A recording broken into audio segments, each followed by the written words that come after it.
All India Muslim personal law board Jantar पे मंतर पढ़ने नहीं आया है, बल्कि अपने हुकूक की आवाज को बताने के लिए आया है। जब हक के लिए तुम उठोगे तो अल्लाह तुम्हें कभी मायूस नहीं करेगा, अल्लाह तुम्हें कभी जलील नहीं करेगा।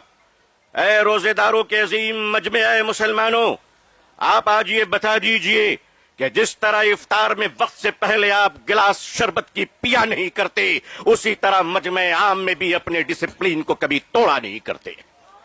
लेकिन आपको ये बता देना चाहते हैं, हमें यहां लड़ने या हुकूमत को धमकाने या किसी समुदाय विशेष को ललकारने के लिए नहीं आए हैं, बल्कि जंतर मंतर पर लोकतंत्र और संविधान में दिए गए अपने अधिकार के रक्षा के लिए आए हैं।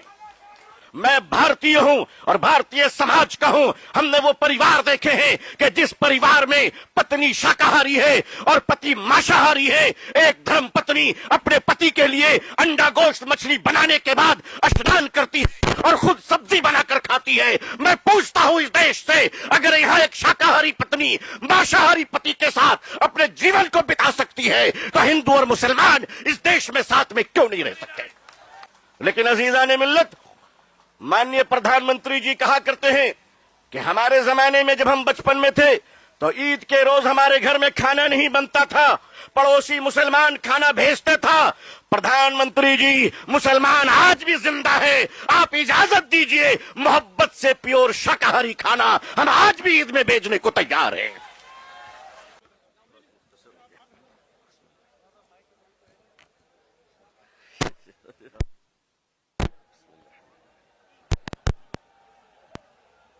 अस्सलामु अलैकुम वरहमतुल्लाहि वबरकातुहू। बिस्मिल्लाहिर्रहमानिर्रहीम वबिही नस्तईन नहमदुहु व नुसल्ली अला रसूलिहिल करीम।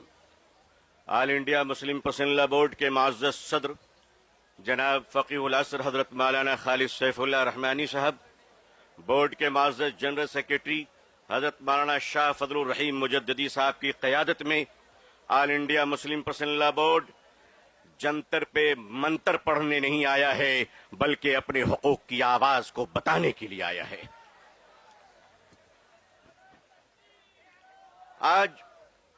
आज रोजेदारों का ये हसीन मजमा हिंदुस्तान में 16वीं रोजे पर सलाम पेश कर रहा है, तो वादिये बदर में आज 17वीं रोजा यौम बद्र को याद कर रहा है। जब हक के लिए तुम उठोगे तो अल्लाह तुम्हें कभी मायूस नहीं करेगा, अल्लाह तुम्हें कभी जलील नहीं करेगा। ऐ रोजेदारों के अजीम मजमे ऐ मुसलमानों, आप आज ये बता दीजिए कि जिस तरह इफ्तार में वक्त से पहले आप गिलास शरबत की पिया नहीं करते, उसी तरह मजमे आम में भी अपने डिसिप्लिन को कभी तोड़ा नहीं करते।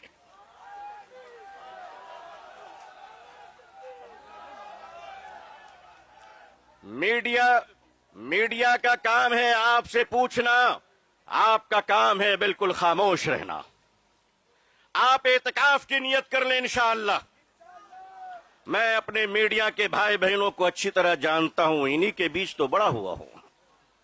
आखिर इन्हें हम नहीं जानेंगे तो क्या ट्रंप साहब जानेंगे? इनका और हमारा बड़ा गहरा रिश्ता है।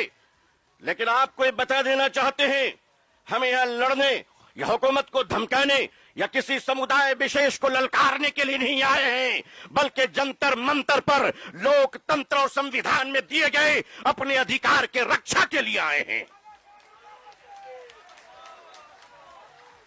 हमारे ऑनरेबल एमपीज जो दूसरे धर्म और समुदाय से ताल्लुक रखते हैं, हम उनका इस्तकबाल और स्वागत करते हैं। मैं उस देश का रहने वाला हूं, मैं भारतीय हूं और भारतीय समाज का हूं। हमने वो परिवार देखे हैं कि जिस परिवार में पत्नी शाकाहारी है और पति मांसाहारी है, एक धर्म पत्नी अपने पति के लिए अंडा गोश्त मछली बनाने के बाद स्नान करती है और खुद सब्जी बनाकर खाती है। मैं पूछता हूं इस देश से, अगर यहां एक शाकाहारी पत्नी मांसाहारी पति के साथ अपने जीवन को बिता सकती है, तो हिंदू और मुसलमान इस देश में साथ में क्यों नहीं रह सकते?